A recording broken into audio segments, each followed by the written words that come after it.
pode ser por sentimento de perda, pode ser por medo, pode ser por culpa.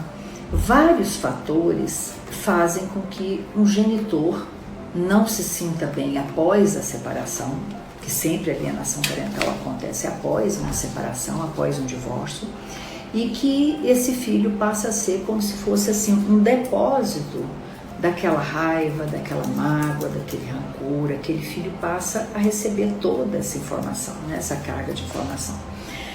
A alienação, ela pode ser sutil.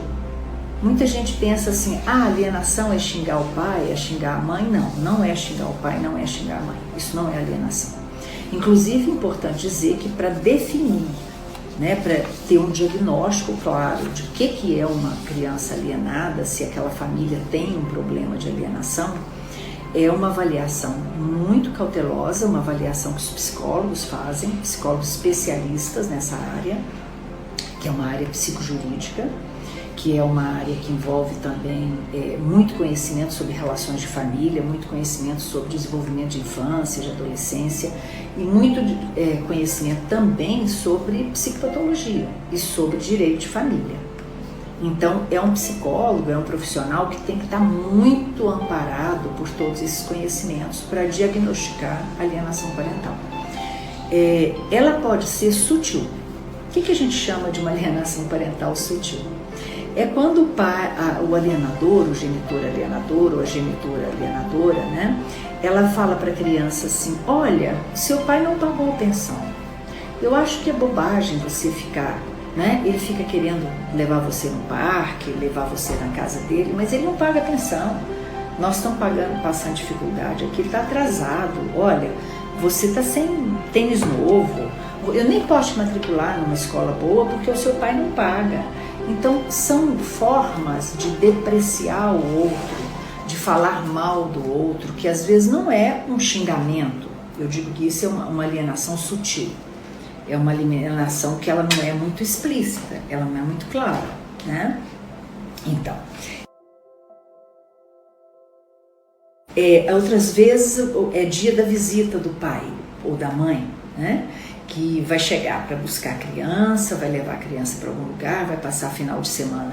Aí ele está doente, eu levei ao médico, ele agora tem um atestado médico, ele não vai poder ir, tá? Às vezes é verdade, às vezes não é verdade.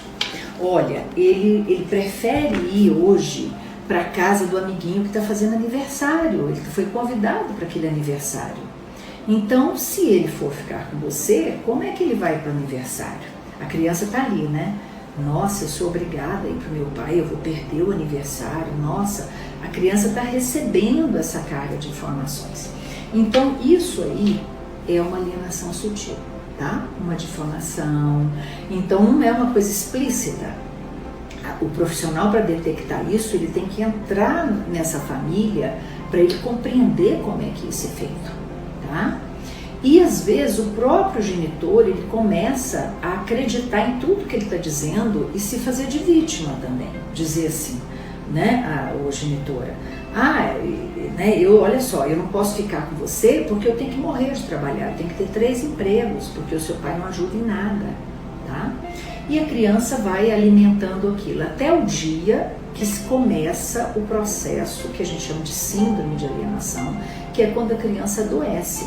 Aí ela passa a ter ódio daquele genitor.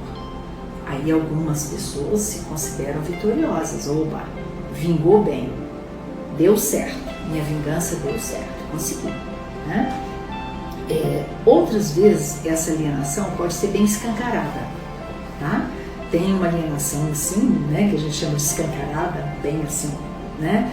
Que é o seguinte, eu pego a criança, mudo de escola, mudo de cidade e não aviso.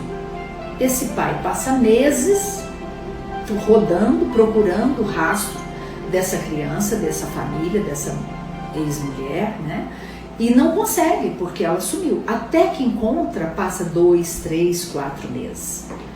Isso aí pode ser uma oportunidade, inclusive, para essa pessoa dizer assim para o filho, sabe por que nós temos que fugir? Porque o seu pai queria nos matar. Ele estava procurando a gente para matar. Então nós tivemos que mudar de cidade porque ele queria matar a gente. Aí começa, isso que eu digo assim, uma alienação mais escancarada, é uma alienação mais assim, hostil contra a criança.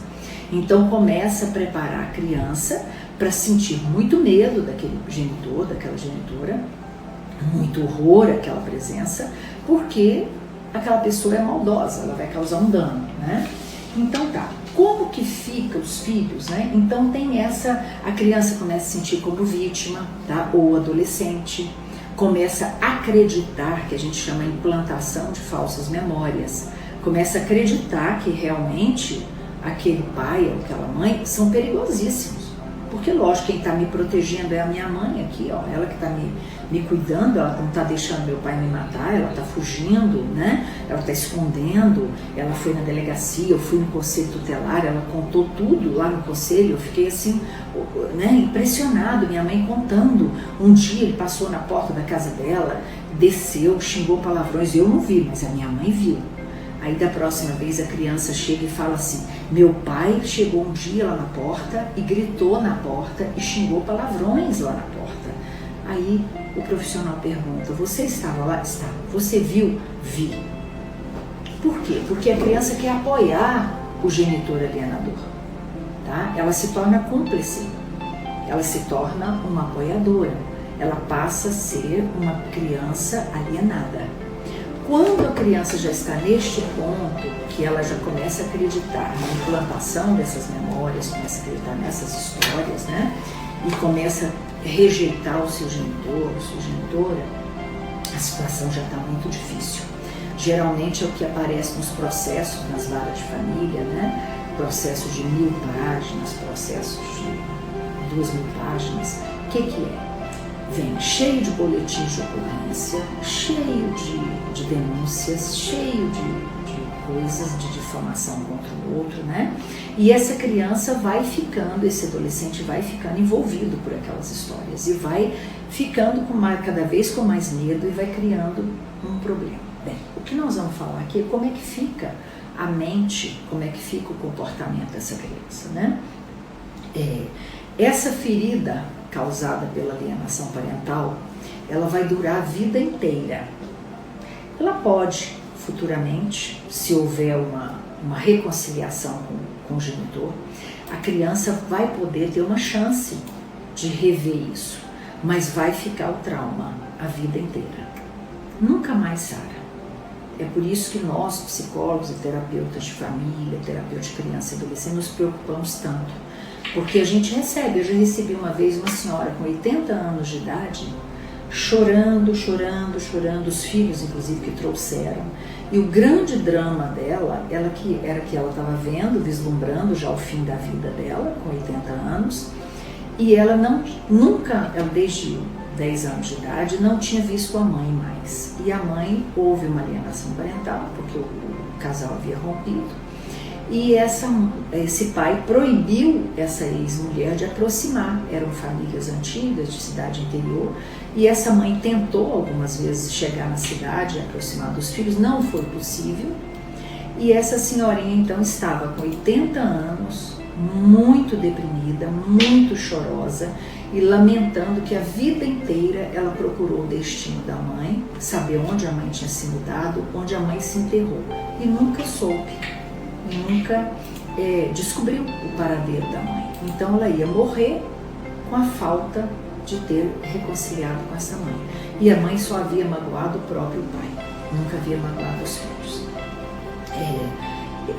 A questão das falsas memórias pode tornar as crianças com muita manifestação de agressividade, com inibição, retraimento social, causa um problema muito grande que é a dissociação do ego. A criança, quando ela rompe a possibilidade de ter uma mente saudável, de ter uma personalidade integrada, né? Entender o que é o bem, o que é o mal, o que é o amor, o que é um rompimento, né, de uma relação de casal, e que pai e mãe é diferente de relacionamento de casal. Então são, vamos dizer, conhecimentos sobre a vida, né, que a gente percebe que quando há alienação parental, a criança e o adolescente não tem oportunidade de resgatar isso, né? E eles adoecem, eles ficam muito doentes, tá?